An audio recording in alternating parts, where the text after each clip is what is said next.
साथियों नमस्कार, स्वागत है आपका इम्पैक्ट क्लासेस में। आज हम लोग 20वें सेट प्रैक्टिस को कवर करेंगे। इससे पहले हम लोगों ने 19 सेट प्रैक्टिस को कवर कर लिया है और ये जो सेट प्रैक्टिस चल रही है वो बीएसएससी इंटर स्तरीय और साथ ही साथ एसआई के लिए इम्पोर्टेंट सेट प्रैक्टिस की इस सीरीज चल रही है। तो इसको पूरा देखिएगा क्योंकि यह बहुत ही इंपॉर्टेंट सीरीज चल रही है। तो चलिए बिना किसी देरी के हम लोग शुरू करते हैं इस सेट को। उससे पहले अगर आप हमारे चैनल पर नए हैं तो चैनल को लाइक कर दीजिए, शेयर करिए और सब्सक्राइब करिए। तो चलिए देखते हैं आज के पहले क्वेश्चन को। पहला क्वेश्चन है, नीति निर्देशक तत्वों को निम्नलिखित में से किसने लक्ष्य एवं आकांक्षाओं का घोषणा पत्र कहा और इन्हें धार्मिक उपदेश बताया? तो यह जो है केसी वियर के द्वारा कहा गया था। ऑप्शन बी इसका करेक्ट आंसर हो जाएगा। केसी वियर जो है वो नीति निर्देशक तत्वों को लक्ष्य एवं आकांक्षाओं का घोषणा पत्र कहा और इसे धार्मिक उपदेश बताया। तो इसका करेक्ट आंसर ऑप्शन बी हो जाएगा। नेक्स्ट क्वेश्चन है दूसरा, भारत में प्रोटेम स्पीकर नियुक्त करने की व्यवस्था किस देश से ली गई है? तो प्रोटेम स्पीकर जो है वो फ्रांस से लिया गया है। ऑप्शन बी इसका करेक्ट आंसर हो जाएगा। नेक्स्ट क्वेश्चन देखते हैं फ्रेंड्स। अगला क्वेश्चन दिया गया है तीसरा, राष्ट्रपति के महाभियोग प्रक्रिया में निम्नलिखित में से कौन शामिल हो सकता है? तो राष्ट्रपति के महाभियोग की हम लोग बात करें तो महाभियोग की जो चर्चा है आर्टिकल 61 में किया गया है। आर्टिकल 61 के तहत राष्ट्रपति पर महाभियोग चलाया जा सकता है और महाभियोग में जो है वो संसद के दोनों सदनों के सभी सदस्य शामिल होते हैं, इसलिए इसका करेक्ट आंसर ऑप्शन सी हो जाएगा। अगला क्वेश्चन देखते हैं फ्रेंड्स। नेक्स्ट क्वेश्चन दिया गया है चौथा क्वेश्चन है, यदि कोई व्यक्ति संसद के दोनों सदनों में चुन लिया जाता है तो उसे कितने दिनों के भीतर यह बताना होगा कि उसे किस सदन में रहना है? तो यह जो है उसे 10 दिनों के अंदर यह बताना होता है। तो ऑप्शन ए इसका सही जवाब हो जाएगा। अगला प्रश्न है पांचवा, पहली पंचवर्षीय योजना का मुख्य उद्देश्य भारत में कृषि की स्थिति में सुधार करना था। यह वर्ष डैश डैश में शुरू किया गया था। तो पहली पंचवर्षीय योजना जो है वो वर्ष 1951 में शुरू किया गया था, इसलिए इसका करेक्ट आंसर ऑप्शन सी हो जाएगा। नेक्स्ट क्वेश्चन देखते हैं फ्रेंड्स। अगला क्वेश्चन दिया गया है छठा क्वेश्चन है, राष्ट्रपति किसी मामले में सर्वोच्च न्यायालय से सलाह ले सकता है, इसका उल्लेख संविधान के किस अनुच्छेद में किया गया है? तो यह जो है अनुच्छेद 143 में किया गया है। अनुच्छेद 143 के तहत जो राष्ट्रपति है वो सर्वोच्च न्यायालय से सलाह ले सकता है, इसलिए इसका करेक्ट आंसर ऑप्शन डी हो जाएगा। अगला प्रश्न देखते हैं सातवां प्रश्न है, संविधान के किस अनुच्छेद के तहत राज्य की कार्यकारी शक्तियां राज्यपाल में निहित है? तो यह जो है वो अनुच्छेद 154 के तहत राज्य की कार्यकारी शक्तियां जो है वो राज्यपाल में निहित है। तो ऑप्शन बी इसका करेक्ट आंसर हो जाएगा। नेक्स्ट क्वेश्चन देखते हैं फ्रेंड्स। अगला क्वेश्चन दिया गया है आठवां क्वेश्चन है, सकल राष्ट्रीय उत्पाद जीएनपी में निम्नलिखित में से किसको शामिल नहीं किया जाता है? तो जीएनपी की हम लोग बात करें तो उसमें निजी प्रेषण, बाह्य ऋणों पर ब्याज की प्राप्ति और बाह्य अनुदान, इन तीनों को शामिल किया जा सकता है, लेकिन विदेशी निवेशियों की आय को नहीं शामिल किया जाता है। तो इसका करेक्ट आंसर ऑप्शन डी हो जाएगा। अगला क्वेश्चन है फ्रेंड्स नौवां, बाजार में मुद्रा आपूर्ति को नियंत्रित करने के साधन के रूप में सरकारी बॉन्डों की बिक्री या खरीद को कहा जाता है? तो यह जो है वो कहा जाता है open market operation. Option A इसका करेक्ट आंसर हो जाएगा। ध्यान रखिएगा कि बाजार में मुद्रा आपूर्ति को नियंत्रित करने के साधन के रूप में जो सरकारी बॉन्डों की खरीद बिक्री होती है उसे ओपन मार्केट ऑपरेशन कहा जाता है, इसलिए इसका करेक्ट आंसर ऑप्शन ए हो जाएगा। अगला क्वेश्चन है 10वां, अगर किसी देश का भुगतान संतुलन विपरीत हो गया हो तो उसे किस संस्था से मदद लेनी पड़ेगी? तो उसे जो है अंतर्राष्ट्रीय मुद्रा कोष से मदद लेनी होगी। ऑप्शन सी इसका करेक्ट आंसर हो जाएगा। अगला क्वेश्चन देखते हैं फ्रेंड्स। नेक्स्ट जो क्वेश्चन दिया गया है 11 नंबर, निम्न में से कौन सी रिपोर्ट विश्व बैंक द्वारा जारी नहीं की जाती है? तो विश्व बैंक की हम लोग बात करें तो वर्ल्ड डेवलपमेंट रिपोर्ट जारी किया जाता है, है, ईज ऑफ डूइंग बिजनेस जारी किया जाता है, ग्लोबल इकोनॉमिक प्रोस्पेक्टस जारी किया जाता है। जबकि ग्लोबल जेंडर गैप रिपोर्ट की हम लोग बात करें तो यह जो है वर्ल्ड इकोनॉमिक फोरम के द्वारा जारी किया जाता है, तो इसको ध्यान रखिएगा, ऑप्शन डी इसका करेक्ट आंसर हो जाएगा। नेक्स्ट क्वेश्चन है 12 निम्न में से कौन सी बेरोजगारी तकनीक में परिवर्तन के कारण होती है? तो तकनीक में परिवर्तन के कारण संरचनात्मक बेरोजगारी उत्पन्न होती है, तो ऑप्शन बी इसका करेक्ट आंसर हो जाएगा। अगला क्वेश्चन देखते हैं फ्रेंड्स। नेक्स्ट क्वेश्चन दिया गया है 13 किस गुप्त शासक को शक्रादित्य कहा जाता है? तो शक्रादित्य जो है वो स्कंद गुप्त को कहा जाता है, ऑप्शन ए इसका सही जवाब हो जाएगा।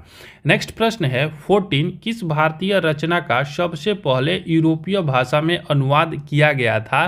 तो यूरोपीय भाषा में अनुवादित होने वाला पहला जो रचना था वो था अभिज्ञान शाकुंतलम, ऑप्शन डी इसका करेक्ट आंसर हो जाएगा। और इसके रचनाकार को भी आप लोग ध्यान रखिएगा कि कालिदास इसके रचनाकार थे, तो इसको भी आप लोग ध्यान रखिएगा। अगला क्वेश्चन देखते हैं फ्रेंड्स। नेक्स्ट क्वेश्चन है 15 निम्नलिखित में से कौन सा सम्राट अशोक के धर्म का भाग नहीं था? तो सम्राट अशोक के धर्म की हम लोग बात करें तो राजा का सम्मान करना ये धर्म का भाग था, अपने धर्म से भिन्न धर्मों के प्रति सहिष्णुता रखना ये भी धर्म का भाग था, ब्राह्मणों का सम्मान करना ये जो था वो धर्म का भाग नहीं था, इसलिए इसका करेक्ट आंसर ऑप्शन सी हो जाएगा। अगला क्वेश्चन देखते हैं फ्रेंड्स। नेक्स्ट क्वेश्चन है 16 सिंधु सभ्यता में कुबड़ वाले सांड की आकृति वाले मुहर की प्राप्ति कहां से हुई है? तो सिंधु सभ्यता में कुबड़ वाला सांड या बैल जो था वो सबसे महत्वपूर्ण पशु माना जाता था, और यह जो है वो मोहनजोदड़ो से इसकी मुहर प्राप्त हुई है, तो ऑप्शन सी इसका करेक्ट आंसर हो जाएगा। नेक्स्ट क्वेश्चन है 17 निम्न में से कौन सा एंजाइम स्टार्च को माल्टोज में परिवर्तित करने के लिए उत्तरदायी होता है? तो यह जो है डायस्टेज जो है यह स्टार्च को माल्टोज में परिवर्तित करता है, इसलिए इसका करेक्ट आंसर ऑप्शन बी हो जाएगा। नेक्स्ट क्वेश्चन है 18 निम्नलिखित में से कौन सा रक्त समूह ए और बी रक्त समूह वाले दंपति के बच्चों में मौजूद हो सकता है? तो यह जो रक्त समूह है वो सभी रक्त समूह ए बी और ओ ये चारों रक्त समूह जो है वो ए और बी रक्त समूह वाले दंपति के बच्चों में मौजूद हो सकता है, तो इसका करेक्ट आंसर ऑप्शन सी हो जाएगा। अगला प्रश्न है 19 निम्न में से कौन सबसे प्रबल कृत्रिम मधुरक है? तो सबसे प्रबल कृत्रिम मधुरक की हम लोग बात करें तो एलिटेम जो है ये सबसे प्रबल कृत्रिम मधुरक है, तो ऑप्शन बी इसका करेक्ट आंसर हो जाएगा।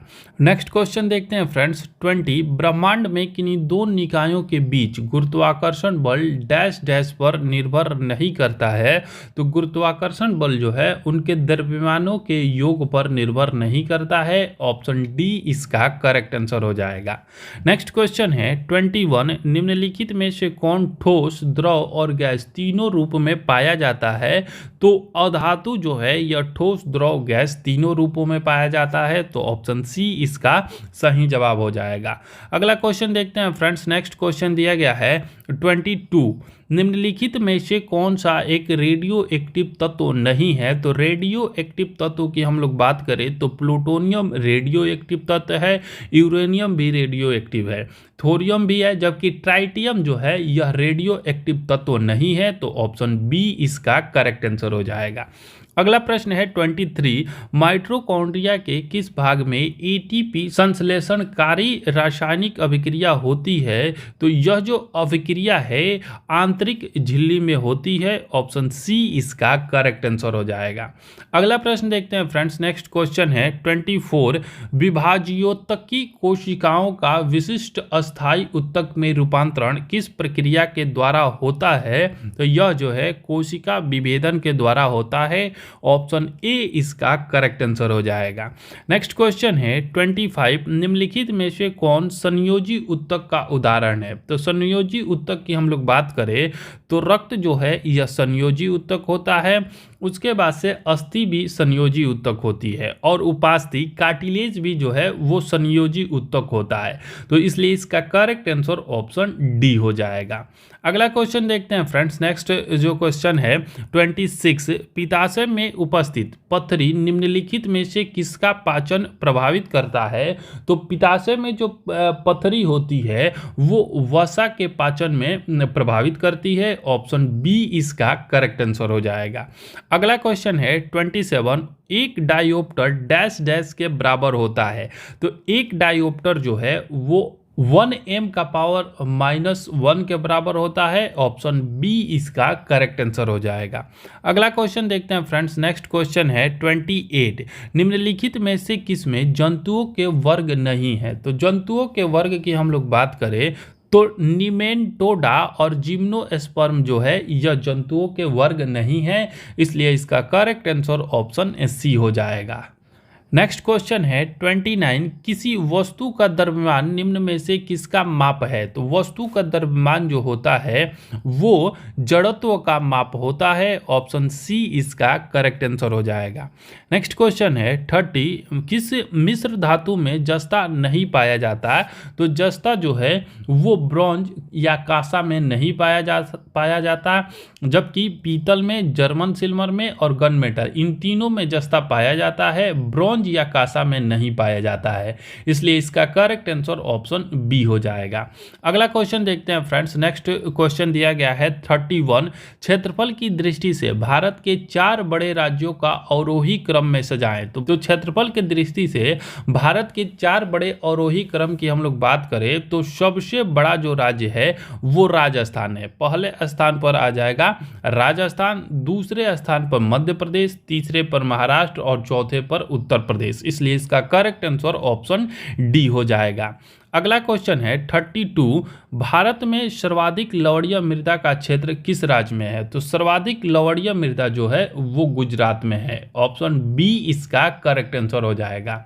नेक्स्ट क्वेश्चन देखते हैं फ्रेंड्स। अगला जो क्वेश्चन दिया गया है 33, भारतीय मौसम वेधशाला एवं संस्थान कहाँ स्थित है? तो वेधशाला एवं संस्थान जो है यह स्थित है पुणे में। ऑप्शन सी इसका करेक्ट आंसर हो जाएगा। नेक्स्ट क्वेश्चन है 34, काराकोरम, लद्दाख एवं जास्कर श्रेणी निम्न में से किस हिमालय के अंतर्गत आते हैं? तो इंपॉर्टेंट क्वेश्चन है, ध्यान रखिएगा। काराकोरम, लद्दाख और जास्कर श्रेणी जो है ये ट्रांस हिमालय के भाग हैं। ऑप्शन ए इसका करेक्ट आंसर हो जाएगा। अगला क्वेश्चन देखते हैं फ्रेंड्स। नेक्स्ट क्वेश्चन है 35, भारत के अंडमान निकोबार में स्थित नारकोंडम ज्वालामुखी किस प्रकार की है? तो नारकोंडम ज्वालामुखी जो है वो प्रसुप्त ज्वालामुखी है। ऑप्शन बी इसका करेक्ट आंसर हो जाएगा।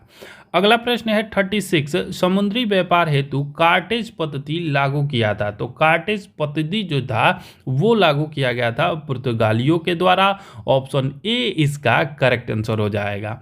अगला क्वेश्चन देखते हैं फ्रेंड्स। नेक्स्ट क्वेश्चन है 37, किस पेशवा ने अंग्रेजों से बसिन की संधि की थी? तो बसिन की संधि की हम लोग बात करें तो यह जो है बाजीराव द्वितीय के द्वारा किया गया था। ऑप्शन डी इसका करेक्ट आंसर हो जाएगा।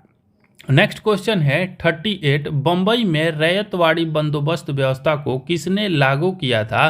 तो बंबई में जो है वो एलिफिस्टन के द्वारा लागू किया गया था। ऑप्शन सी इसका करेक्ट आंसर हो जाएगा।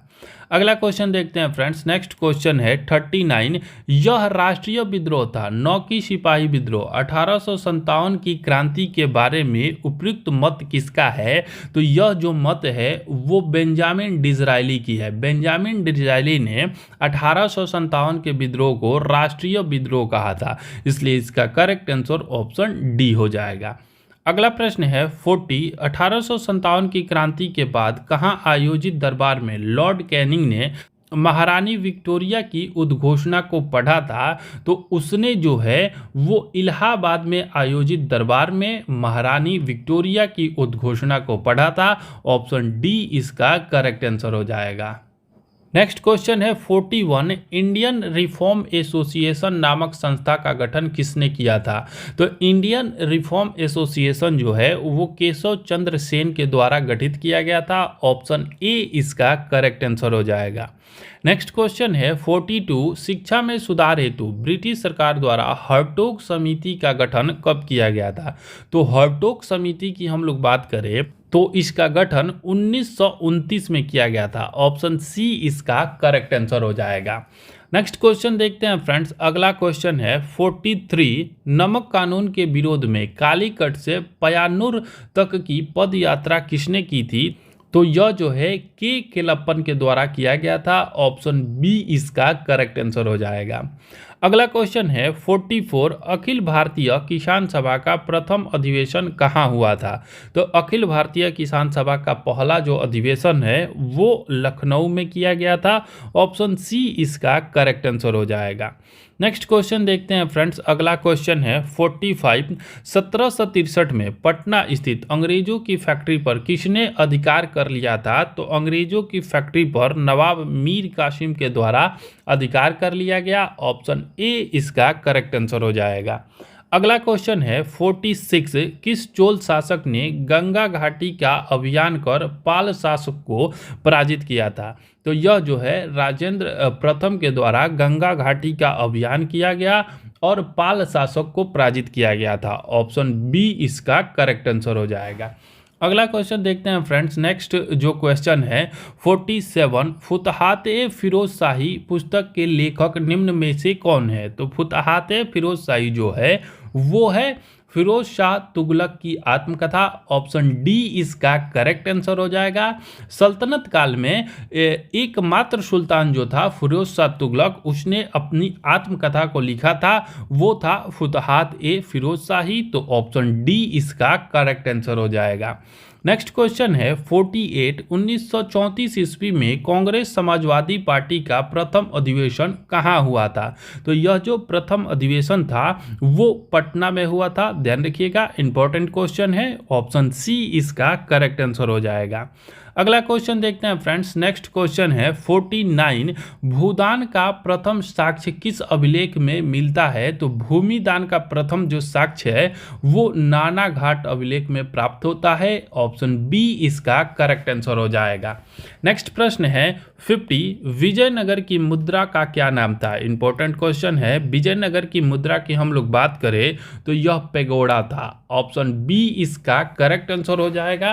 तो यहाँ जो हमारा सेट 20 था वो कंप्लीट हुआ। 50 इंपॉर्टेंट जो क्वेश्चन थे वो कंप्लीट हुए। तो साथियों, अगर ये सेट आपको अच्छा लगा तो हमारे चैनल इम्पैक्ट क्लासेस को लाइक करें, शेयर करें और सब्सक्राइब करें। साथ ही डिस्क्रिप्शन में टेलीग्राम का लिंक दिया गया है, उसको ज्वाइन करें। ये सारे PDF आपको वहाँ पे मिल जाएंगे। तो चलिए, धन्यवाद। Thanks for watching. Thank you.